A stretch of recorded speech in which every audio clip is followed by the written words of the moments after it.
Aujourd'hui, un meurtre violent et une victime inattendue dévoilent un monde opaque. De la colère, de la haine, de la rage. C'était un cauchemar. Un monde de lourds secrets et de tromperies. Qu'avez-vous pensé lorsque vous avez su que des nomades étaient impliqués? Ce ne sont pas des balances. Certains ont l'art de brouiller les cartes. Les enquêteurs découvriront-ils la vérité? Je lui ai dit, votre vie va être bouleversée. Vous avez une chance de dire la vérité. Je m'appelle Maria Elena Salinas. Journaliste d'investigation depuis plus de 30 ans, j'ai consacré ma vie à chercher la vérité, à révéler des affaires de corruption, à dénoncer l'injustice et à rassembler des preuves. Je vous présente aujourd'hui mes chroniques criminelles. Au cours de ma carrière, j'ai rarement vu une affaire de tractation douteuse et d'escroquerie comme celle-ci. Une affaire de meurtre qui non seulement ouvre la porte sur un clan secret, mais qui montre aussi jusqu'où peut mener la cupidité.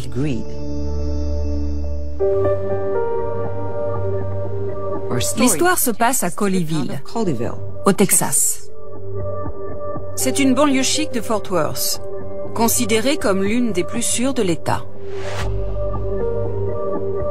D'ailleurs, aucun meurtre n'y est à déplorer depuis plus de 20 ans.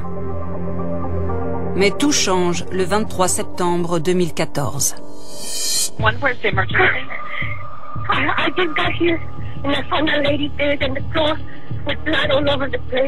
On a reçu l'appel au secours d'une femme qui venait arroser les plantes de cette maison.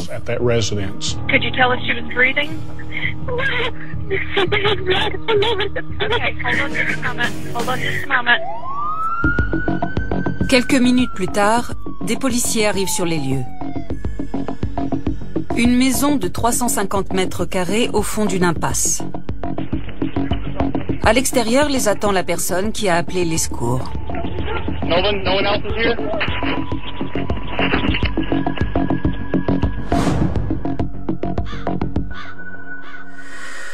Revenons au 23 septembre. Qu'ont trouvé les policiers à leur arrivée?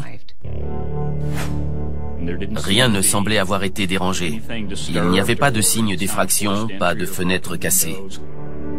La seule chose qui n'était pas normale, c'était qu'Anita avait été frappée et poignardée, et qu'elle était allongée dans une mare de sang. Son corps était encore chaud, ça venait juste de se produire. Anita Fox, 69 ans, est la gouvernante de cette maison depuis plus de 4 ans. C'était un meurtre très violent et plein de haine. Elle avait reçu de nombreux coups de couteau à la tête, au visage et au torse. Étant donné la violence de l'agression, la police a-t-elle pensé à un crime passionnel commis par quelqu'un qui la connaissait? C'était effectivement très violent. L'agresseur voulait être absolument certain de l'avoir tuée. Interrogée par les policiers, la gardienne qui a appelé les secours leur confie qu'elle a peut-être vu le meurtrier quitter la maison. Elle s'est garée dans l'allée circulaire devant la maison. Elle est restée dans sa voiture quelques minutes avant d'aller à la porte. Elle a vu un homme blanc corpulent s'éloigner de la maison.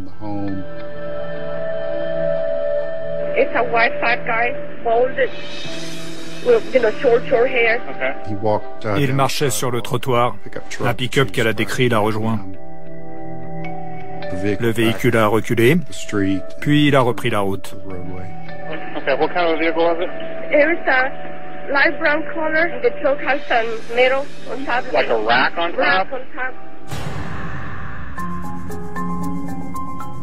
La jeune femme a été accompagnée au poste et un portraitiste du département de la sécurité publique du Texas est venu d'Austin afin de dresser un portrait robot. Pendant ce temps, sur la scène de crime, la police poursuit son enquête. Comment a réagi la propriétaire? Bien entendu, elle était effondrée. Elle connaissait Anita, elle l'aimait bien. Elle n'avait rien d'une suspecte pour nous. En gros, on avait une victime appréciée de tous. Il ne semblait pas y avoir de raison pour que quelqu'un veuille la supprimer. Et pourtant, elle avait été sauvagement tuée. En l'absence de suspect immédiat, la police s'intéresse à la famille d'Anita Fox. Anita avait 3 enfants, un fils et 2 filles, et de nombreux petits-enfants. Anita Fox était particulièrement proche du plus jeune de ses enfants, son fils Al. Celui-ci vit avec sa femme et ses 3 enfants, à quelques kilomètres de chez sa mère. Le 23 septembre 2014 avait commencé normalement pour vous? Oui, je n'avais pas un emploi du temps très chargé. Je venais de terminer un chantier de pavage. C'était plutôt une journée de repos. Al se trouve dans son entreprise de maçonnerie lorsqu'il reçoit un appel qu'il n'oubliera jamais. Il m'a dit, votre mère a été victime d'une agression. Et elle s'en est pas sortie. J'arrivais pas à y croire. Comment ça pouvait arriver à quelqu'un comme elle? Une veuve, une femme, une chrétienne. C'est là que le cauchemar a commencé pour moi. Est-ce que vous aviez la moindre idée de qui aurait pu vouloir tuer votre mère? Non. Non. Qu'avez-vous ressenti à ce moment-là? De la colère, de la haine, de la rage. C'était un cauchemar. Il fallait que je sache qui avait fait ça. Toutefois, il est habituel dans ce genre d'affaires que les enquêteurs considèrent les membres de la famille comme de possibles suspects et qu'ils les interrogent en conséquence. I talked to my mother last night before I went to bed. 9 or 10 o'clock I talked to her. Okay. And her attitude or spirit seemed to be normal, or? Yeah. Yeah, she, just about every day she goes to work. She stops at our place, sees the grandbabies. Elle n'est pas restée longtemps. Elle a dû s'arrêter 20-30 minutes. Puis elle m'a dit, j'y vais, je t'embrasse. J'ai dit, ok maman. Puis elle a dit, fais-moi un bisou. Et elle est allée vers Al, vers Gabriel et vers Ariel. Elle les a embrassés. Puis elle est allée vers la porte, elle s'est arrêtée. Elle s'est retournée et elle est revenue vers Al. Elle l'a embrassé, puis Gabriel, puis Ariel. Puis elle est sortie. C'est la dernière fois que je l'ai vue. Vous pensez qu'elle pressentait que c'était la dernière fois qu'elle voyait ses petits-enfants? J'aimerais le savoir. Il y a tellement de choses que j'aimerais savoir. Did she suffer? No, I don't think so. What happened? We don't know. Comment s'est passé l'interrogatoire avec Al? Il était effondré. Par moments, il était en colère. Je l'ai trouvé convaincant au cours de l'interrogatoire. Toutefois, la police souhaite procéder à un prélèvement d'ADN. Al accepte. Avant de le laisser repartir, les policiers lui montrent le portrait robot du suspect. Quand vous l'avez vu, vous avez reconnu quelqu'un? Pas tout de suite. Mais en fait, quelques jours plus tôt, on faisait un pavage pour un hôpital. Et on avait livré du matériel ce soir-là. Il devait être 22 heures, il était tard. Il y avait un pick-up garé, les phares braqués sur nous. Et j'ai trouvé ça bizarre. Ensuite, on a quitté le chantier. Et il y a 18 kilomètres entre ce chantier et chez moi. Et lorsque je suis arrivé chez moi, dans l'allée, j'ai vu le pick-up en sortir. Le même pick-up? Le même. Et puis, le dimanche, je passe près d'une station-service et je vois ce pick-up. Alors, je m'arrête pour voir qui c'est. Le portrait robot lui rappelle l'homme corpulent qu'il a vu descendre du pick-up à la station-service. J'ai demandé à ma femme de prendre une photo du pick-up. Donc, vous trouviez suspect d'avoir vu ce pick-up avec le même homme à l'intérieur 3 fois en 3 jours? Oui. L'inspecteur Maddox me transfère la photo et la première chose que je remarque, c'est la galerie. La couleur correspond à la description faite par le témoin. La galerie aussi. Mais je n'arrive pas à lire la plaque. Incapables de déchiffrer la plaque d'immatriculation, les enquêteurs mettent la photo de côté. Pendant ce temps, sur la scène de crime, les techniciens de la police scientifique travaillent d'arrache-pied. Ils ont tout examiné et ils n'ont trouvé aucune empreinte, aucune trace d'ADN qui aurait pu servir à identifier le ou les suspects. Ce n'est pas étrange pour un crime aussi violent qu'il n'y ait aucune trace d'ADN? Si, bien sûr. Quand on n'a pas cet outil essentiel dans une enquête, notre travail devient bien plus difficile. 2 jours après le meurtre, les 2 filles de la victime, Virginia et Lila, arrivent au Texas accompagnées de leur mari. Les policiers vont pouvoir s'entretenir avec les autres membres de la famille d'Anita Fox. Quand on les a vus, on leur a demandé s'il y avait ne serait-ce qu'une convention obsèques qui allait pouvoir les aider. Et toute la famille a répondu qu'il n'y avait absolument aucun contrat d'assurance à son nom. En réalité, la réunion n'est pas simplement destinée à réconforter la famille de la victime, ni à poser les questions d'usage. Lorsque l'inspecteur Pruitt raccompagne la famille à l'extérieur, l'inspecteur Maddox rassemble tous les verres en vue de prélèvement ADN. Donc, vous avez prélevé leur ADN sans le leur dire. Ils laissent des traces d'ADN dans un lieu ouvert au public. On a le droit de les collecter. Avez-vous remarqué quelque chose d'étrange dans cette famille? Quelque chose de suspect? Au moment où on allait vers les voitures sur le parking, Mark Buckland est venu me parler. C'est un des gendres, le mari de Virginia. Il m'a pris à part et il m'a dit « Monsieur Pruitt, quand j'ai dit qu'il n'y avait pas d'assurance, ce n'était pas tout à fait vrai. J'ai un contrat. » Je lui ai demandé quel type de contrat et il m'a répondu « C'est un monstre. » Un monstre? Ça veut dire quoi? Je n'ai pas compris sur le moment et j'ai décidé de rester là ce soir-là. La police a entendu vos sœurs et leur mari. Que pouvez-vous en dire? Vous savez, je n'y étais pas. Un jour, l'inspecteur Pruitt m'a dit « Al, parfois on croit connaître des gens et on ne les connaît pas du tout. » Quand il m'a dit ça, tout ce que j'imaginais a changé. Au cours des jours suivants, les enquêteurs qui travaillent sur le meurtre d'Anita Fox mettront au jour un univers secret à la moralité très élastique et qui va bien au-delà de la mort d'une grand-mère bien-aimée.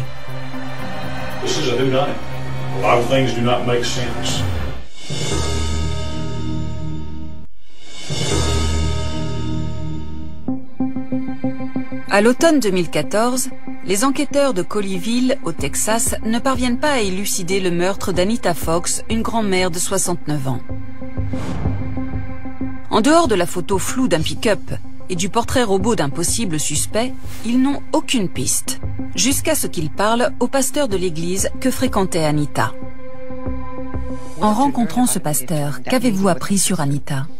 Quand on lui a demandé de nous parler d'elle, de sa famille, de nous dire quel genre de femme elle était, il nous a tout de suite dit qu'elle faisait partie de la communauté des Travelers. Les Travelers, ou voyageurs, sont un clan de nomades très anciens et mystérieux avec de profondes racines dans les communautés marginales des sociétés anglaises et irlandaises. Ils vivent aux États-Unis depuis plus de 150 ans. Les Travelers sont émigrés aux États-Unis au milieu du 19e siècle pour fuir les persécutions et la famine. Et c'est une communauté très unie. Ils se marient entre eux, ils gèrent leurs propres affaires et ils évitent vraiment d'attirer l'attention sur eux. Vivant dans des camping-cars, ces nomades se déplacent au fil des saisons pour trouver du travail. Ils passent l'hiver dans des lieux comme Murphy Village à North Augusta en Caroline du Sud ou White Settlement au Texas. Il est très difficile de connaître le nombre exact de Travelers aux États-Unis. Il pourrait y en avoir jusqu'à 30 000. La plupart sont des citoyens très travailleurs.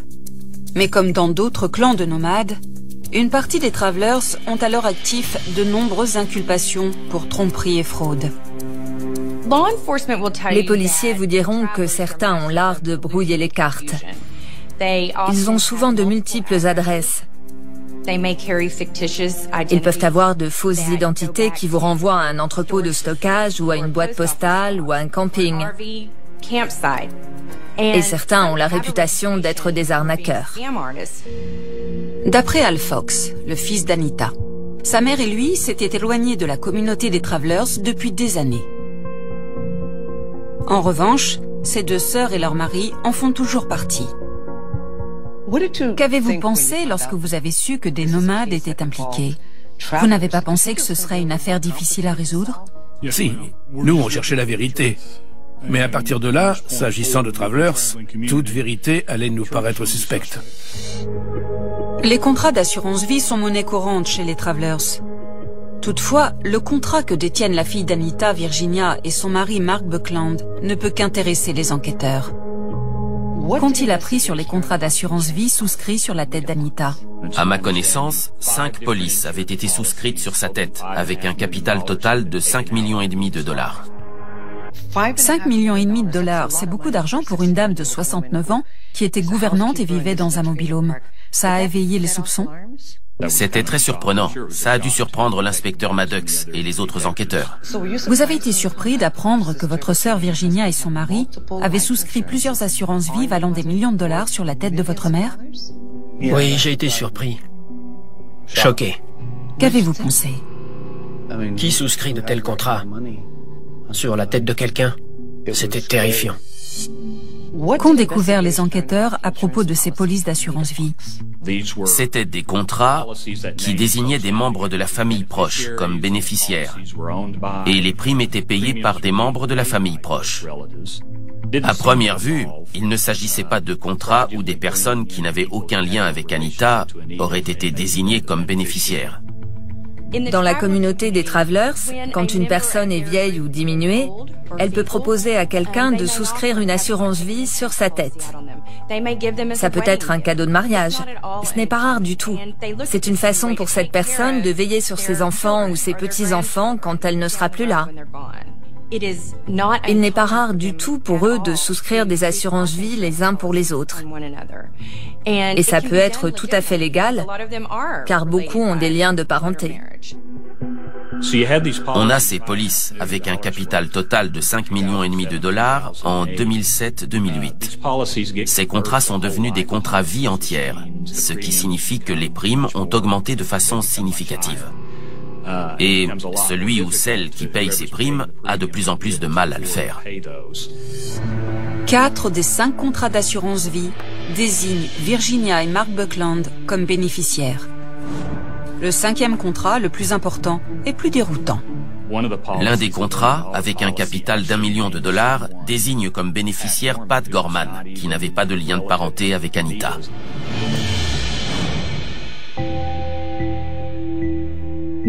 Lorsque les policiers ont vu ce nom, ils ne leur disaient rien.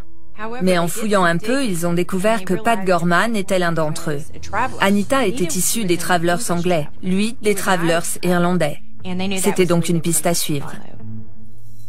Les Travelers anglais et irlandais sont différents, mais ils sont vaguement en lien les uns avec les autres.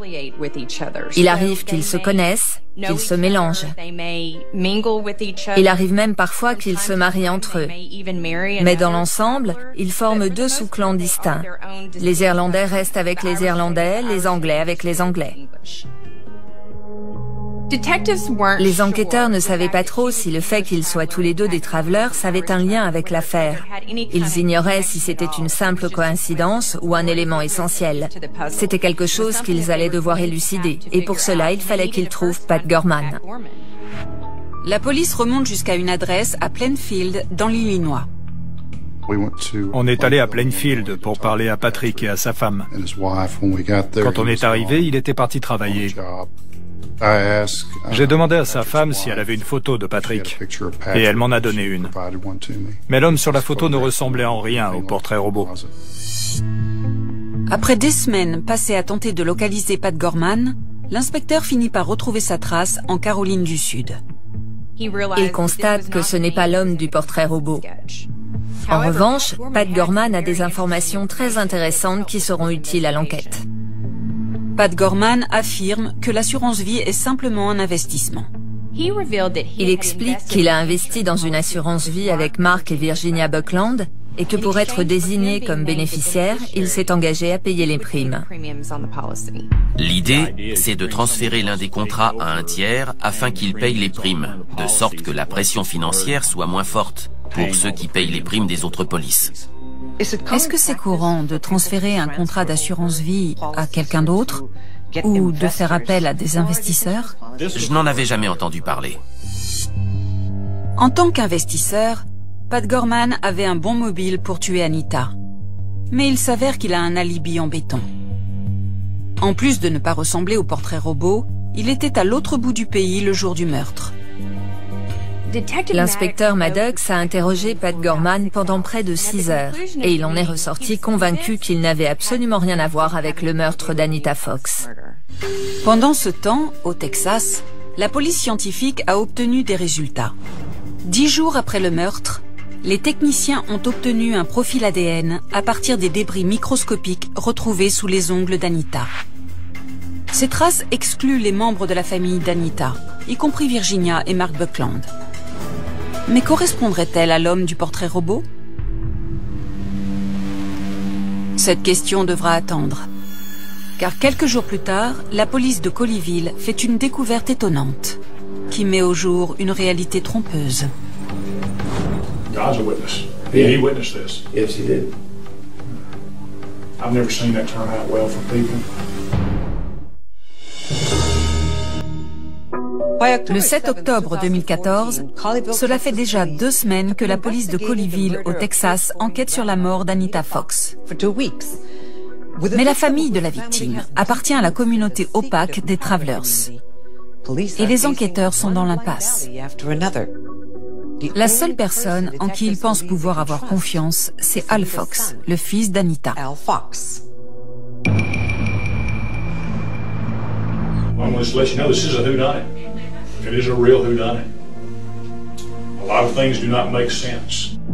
Et Al est bien décidé à faire en sorte que la police explore toutes les pistes. Colleyville authorities say a witness saw the suspect departing the scene in a champagne-colored pickup truck. Lorsque vous avez su pour le pick-up, vous avez fait le lien avec celui que vous aviez vu et qui semblait vous suivre? J'ai dit à l'inspecteur Pruitt, aux infos, ils ont parlé d'un pick-up champagne, avec une galerie. La photo que je vous ai envoyée, ça a donné quelque chose? Il m'a dit, il vous préoccupe ce pick-up?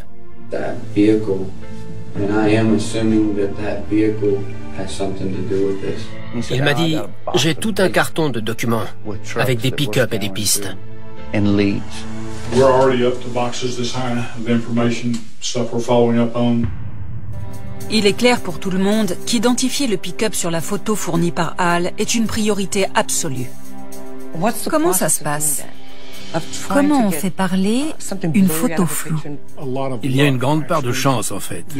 Il y a quelques astuces. On fait des copier-coller, on utilise un éditeur d'images, on augmente le contraste, les grilles, on bidouille l'image. Grâce à un logiciel dernier cri, l'inspecteur parvient à déchiffrer l'intégralité de la plaque d'immatriculation.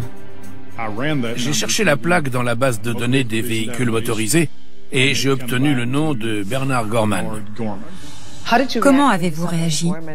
J'ai failli tomber de ma chaise.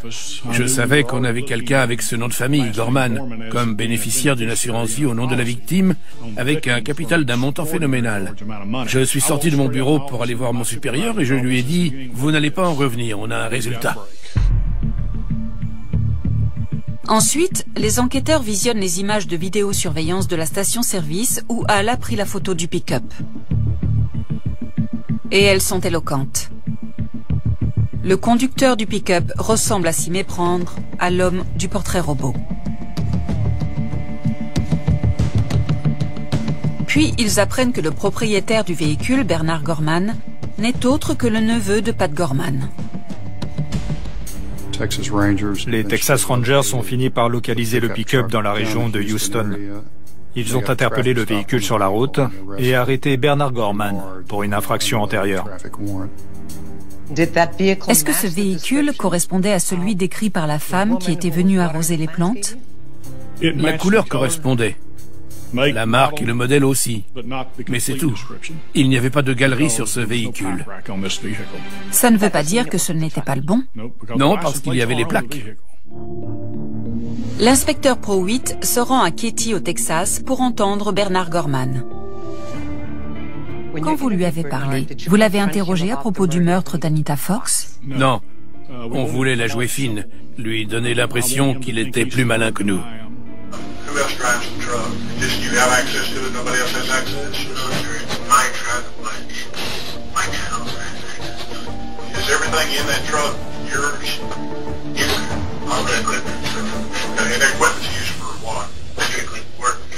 Je lui ai posé des questions sur son travail.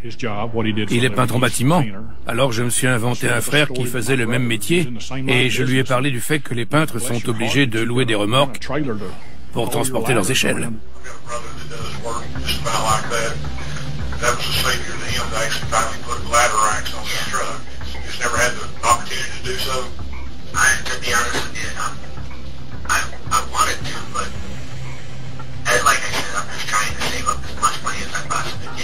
Il m'a dit, malheureusement, je n'en ai jamais eu. Il mentait. Et je le lui ai fait remarquer.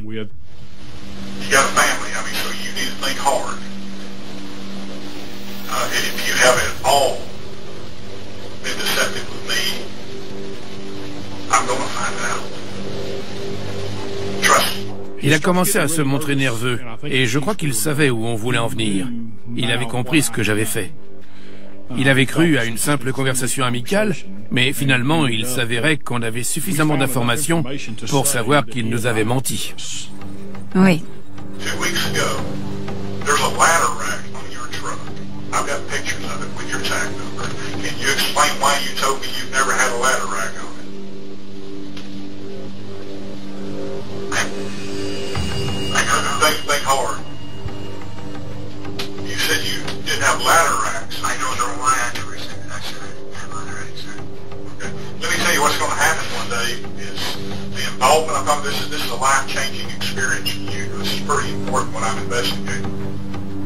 Je lui ai dit, votre vie va être bouleversée. Vous avez une chance de dire la vérité, et vous ne le faites pas. Bien qu'il ait menti, les enquêteurs n'ont aucune preuve leur permettant d'inculper Bernard Gorman. Après plusieurs heures d'interrogatoire, ils saisissent son véhicule ainsi que 2 téléphones portables qui se trouvent à l'intérieur. Bernard Gorman, quant à lui, est relâché. À la fin de l'interrogatoire, j'espérais qu'il me demande de quoi il retournait. Il ne l'a pas fait. Ça voulait dire quoi? Qu'il savait pourquoi il était là quand il est arrivé. Mais comment pouvait-il savoir de quoi il retournait? Bernard Gorman protégeait-il le meurtrier? On a senti qu'on était sur la bonne piste avec les Gorman. Quelques jours plus tard, les policiers de Colleyville reçoivent des informations très utiles pour leur enquête. Les enquêteurs ont reçu l'appel d'un agent fédéral de Caroline du Sud qui enquêtait sur une fraude à l'assurance au sein de la communauté des Travelers. Et le nom d'Anita Fox avait fait surface. L'agent leur communique le nom d'un assureur de Caroline du Sud, un homme connu pour vendre des contrats d'assurance aux Travelers. Initialement, les souscripteurs étaient Virginia et Mark Buckland. Mais à un moment donné, les primes étaient devenues si élevées que Mark Buckland avait pensé qu'il ne pourrait plus les payer. Pour aider les Buckland à payer les primes du contrat d'assurance vie sur la tête d'Anita Fox, l'assureur leur propose de faire appel à 2 investisseurs, Pat Gorman et son frère Gérard. Bernard Gorman a d'ores et déjà confié à la police que son père, Gérard, utilisait son pick-up. Mais où se trouve Gérard Gorman? Est-il difficile de localiser des personnes qui appartiennent à la communauté des Travelers? Oui, les Travelers sont une communauté très soudée. Ce ne sont pas des balances. Et pour la plupart, ils se méfient de la police. Malgré nos bases de données, on a du mal à identifier les gens. Les enquêteurs doivent mettre la main sur Gérard Gorman avant qu'il ne disparaisse au sein de la communauté très soudée des Travelers. Mais les 2 téléphones portables, trouvés dans le pick-up de Bernard Gorman, sont sur le point de révéler une mine d'informations et de données compromettantes. Lorsque vous avez eu accès aux données des téléphones, qu'avez-vous découvert? Des échanges au cours de la semaine précédant le meurtre nous ont apporté la preuve qu'il se trouvait avec son père dans le comté de Tarrant. Les données des téléphones portables montrent que Bernard était dans la zone du camping d'Anita au cours des jours précédant son meurtre. Il révèle également qu'il était dans le secteur de Colleyville au moment où elle a été tuée.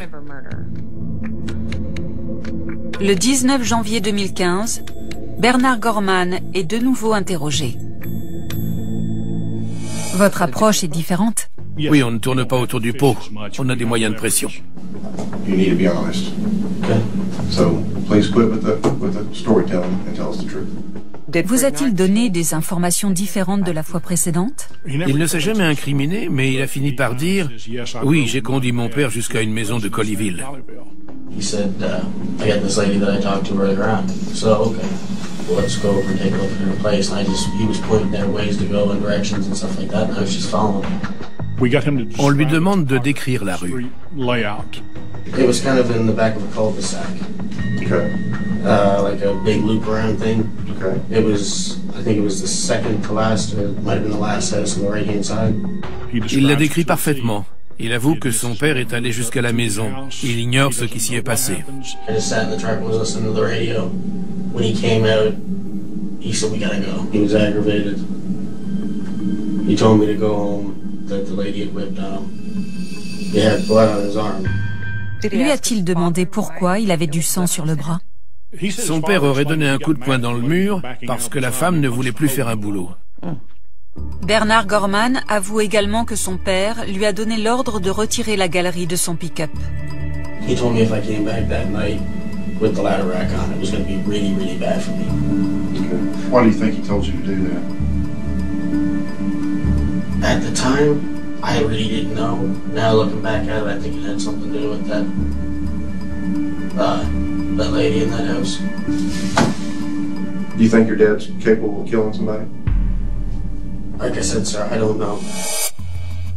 Bien que Bernard Gorman ait reconnu certains faits, le bureau du procureur du comté de Tarrant recommande à la police de le relâcher de nouveau.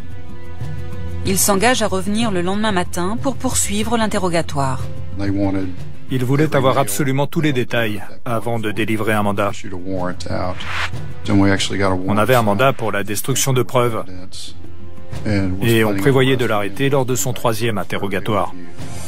Mais Bernard Gorman ne se présente pas. Et avant même que la police ne parte à sa recherche, l'affaire connaît un rebondissement inattendu. Les enquêteurs reçoivent un appel de la police de Brookshire au Texas. Un homme a été retrouvé mort dans une chambre de motel. D'après la carte d'identité trouvée sur place, l'homme s'appellerait Bernard Gorman. Mais la photo est celle d'un homme plus âgé et plus corpulent. En réalité, il s'agit du père de Bernard Gorman, qui se fait appeler Gérard, mais dont le véritable prénom est Bernard. La ressemblance avec le portrait robot est troublante. J'ai vu beaucoup de portraits robots au cours de ma carrière dans de nombreuses affaires. Je n'en suis pas revenu. La ressemblance était frappante. Le lendemain, les enquêteurs de Colleyville assistent à un interrogatoire du FBI. L'homme entendu est l'assureur qui a organisé la transaction entre les Buckland et l'investisseur Pat Gorman. Ils apprennent alors que les primes mensuelles de l'assurance vie sur la tête d'Anita Fox s'élevaient à 2800 $ et que Gérard en payait une partie. On a appris qu'il partageait avec 2 de ses frères le paiement des primes de cette police d'assurance. C'est un interrogatoire très instructif. Gérard Gorman était en fait très contrarié. Il en avait assez de payer les primes de l'assurance d'Anita Fox et il voulait connaître son état de santé, savoir combien de temps elle allait vivre encore. Et à un moment donné, il a demandé à avoir son adresse.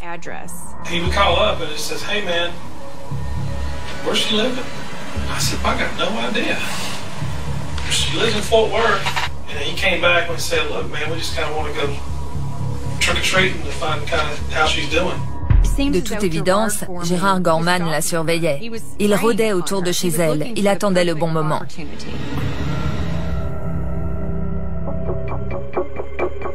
Bien que les traces d'ADN retrouvées sur la scène de crime ne correspondent à aucun des suspects, pour les policiers, cela ne fait aucun doute. Gérard Gorman est le meurtrier. Mais le fait qu'il soit retrouvé mort soulève plus de questions que jamais. Pour vous, il était mort de cause naturelle ou vous avez pensé que sa mort était suspecte? Je suis toujours méfiant. Et comme Bernard Gorman, le fils de Gérard, s'est volatilisé, personne ne veut croire qu'il s'agit simplement d'une étrange coïncidence.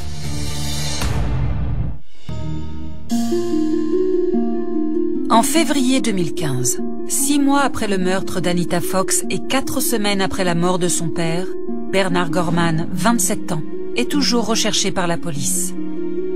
L'homme est un peu caméléon et il reste introuvable. Mais le 19 février 2015, il commet une erreur qui va lui coûter cher. Comment l'avez-vous retrouvé? Il est très dangereux d'être sur les réseaux sociaux quand on essaie d'échapper à la police. Les policiers ont découvert grâce à la page Facebook de sa femme qu'il était à Disney World. Avec l'inspecteur Pruitt, on est parti pour la Floride où Bernard Gorman était en garde à vue, afin de l'interroger. Mais l'homme refuse d'être interrogé. Quand on est arrivé en Floride, il avait engagé un avocat et il ne voulait plus nous parler. Bernard Gorman est néanmoins inculpé pour meurtre et association de malfaiteurs en vue de commettre un meurtre et il est renvoyé dans le comté de Tarrant, au Texas. Sa caution a été fixée à 500 000 $, ce qui est une somme extrêmement élevée dans le comté de Tarrant, même dans le cadre d'une inculpation pour meurtre.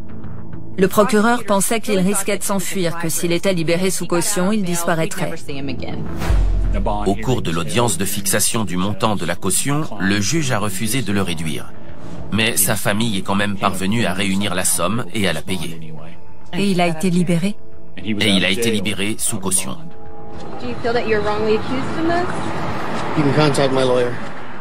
Quelle preuve aviez-vous qu'il savait ce que son père faisait dans la maison? On s'est procuré les images de vidéosurveillance d'un hôpital de Cleburne. C'est là qu'Al avait vu le pick-up pour la première fois. Et on a réussi à obtenir les images vidéo de son véhicule qui arrive sur le parking. Ensuite, lorsqu'il part, on voit un bras qui dépasse de la portière passager. On savait donc qu'il y avait 2 personnes dans ce véhicule. Les enquêteurs ont la preuve qui confirme les soupçons d'Al Fox. Bernard et son père Gérard étaient bien en train de surveiller le chantier d'Al ce soir-là. Ils ont utilisé Al pour arriver jusque chez sa mère Anita. On a la trace de son téléphone portable, non seulement du côté de Cleburne et de Burleson, où vit Al Fox, mais aussi près de chez Anita Fox. Dès le vendredi soir, il rôdait dans le quartier pour essayer de localiser sa maison. Et je pense qu'en fin de soirée, il l'avait trouvée. Le procureur pense qu'une fois que les Gorman sont parvenus à localiser Anita, ils l'ont suivie pendant plusieurs jours jusqu'à ce qu'elle arrive à l'endroit idéal. La maison vide dont elle est la gouvernante qui se situe dans une impasse isolée. Au cours de son interrogatoire, Bernard prétend qu'il ne faisait qu'aller où son père lui disait d'aller. Mais j'ai du mal à croire qu'on puisse accompagner quelqu'un aussi longtemps sans savoir ce qui se trame. En janvier 2017, près de 2 ans après son arrestation, Bernard Gorman est toujours en liberté sous caution. Depuis, une autopsie a fait la preuve que son père Gérard était mort d'un infarctus. Bernard Gorman n'a donc rien à voir avec sa mort. En revanche, le procureur pense qu'il est bel et bien impliqué dans celle d'Anita. On était arrivé au point critique. Il fallait soit aller vers un procès, soit essayer de parvenir à un accord. Vous l'aviez inculpé pour meurtre. Vous pensiez qu'il était impliqué. Pourquoi lui proposer un accord? Certains dossiers sont plus solides que d'autres. Et lorsqu'on décide de proposer un accord, la peine reste élevée. Dans son cas, il fallait tenir compte de son niveau d'implication et de la solidité des preuves également. Très franchement, je pense que Bernard n'a compris que tout ça allait arriver que quelques jours avant. Il me semble que Gérard, lui, y avait beaucoup réfléchi. C'était clairement lui, le méchant dans tout ça. Bernard, bien entendu, a une part de responsabilité dans tout ça et il doit payer pour le rôle qu'il a joué. Même dans des affaires de meurtre violent, parfois, il faut mesurer les chances qu'on a d'obtenir une condamnation si on va jusqu'au procès. À quel accord êtes-vous parvenu? On a obtenu qu'il reconnaisse être coupable d'association de malfaiteurs en vue de commettre un meurtre et qu'il soit condamné à 14 années de prison. Vous étiez satisfait? Lorsqu'on sait à quel point l'agression a été violente, on se dit qu'une personne, même impliquée de loin dans ce crime, devrait passer le restant de ses jours derrière les barreaux. Mais parfois, ce n'est pas comme ça que les choses fonctionnent. Le 27 février 2017, avant que la Cour ne rende son verdict dans le procès de Bernard Gorman, Al Fox s'adresse à celui qui est coupable d'avoir aidé son père à tuer Anita Fox. Qu'avez-vous dit à M. Gorman lorsque vous avez pris la parole en tant que victime? Je lui ai dit, puisque notre famille a connu l'enfer, un véritable enfer, je suis là pour accueillir dans votre enfer. Je lui ai dit qu'il n'était pas digne d'entendre parler de ma mère, pas digne d'entendre parler de sa vie, de sa personnalité, de sa valeur, de ses principes et de ses qualités morales. C'était une femme remarquable, qui adorait la vie et les gens. Les enquêteurs ne trouvent rien qui prouve que la fille d'Anita, Virginia, et son mari Mark Buckland soient impliqués dans son meurtre. Toutefois, le fait que les Buckland aient fait le choix de souscrire une énorme police d'assurance sur la tête d'Anita, puis de passer un marché avec des inconnus, est pour le moins discutable. Donc voilà où mène l'avidité. Oui, je trouve ça triste. Que ce soit intentionnel ou pas. C'est une leçon à retenir. On ne met pas sa propre mère en danger. Et pourtant, lorsque les 3 compagnies d'assurance refusent de payer les millions de capitaux, les Buckland décident de les attaquer en justice. Le fils d'Anita, Al, dépose alors une requête pour intervenir dans les procès intentés par sa sœur. Al Fox estime que Virginia et Mark Buckland sont involontairement responsables de la mort de sa mère. Que sous-entendez-vous? Qu'elle avait plus de valeur morte que vivante. Pour vous, ils sont aussi coupables que les Gorman? Je considère qu'ils sont responsables de ce qui lui est arrivé. Qui a besoin d'ennemis avec des amis comme ça? Le meurtre d'Anita Fox a donné un coup de projecteur sur les enquêtes déjà en cours du FBI concernant les fraudes à l'assurance commises par des travelers. Le FBI enquêtait déjà sur des fraudes à l'assurance. Et avec ce meurtre, elles ont été exposées au grand jour. Ça a vraiment mis les enquêtes sur le devant de la scène et dévoilé des arnaques qui avaient cours depuis très longtemps. Au cours de l'année 2017, dans le cadre des enquêtes du FBI, ce sont en tout 50 travelers qui ont plaidé coupables de différents types de fraudes et de rackets. Pensez-vous que la mort de votre mère a révélé la véritable ampleur des crimes économiques auxquels certains travelers se livrent? Je pense que ça a levé le voile sur ce qui se passe. Je sais que l'argent, c'est le pouvoir.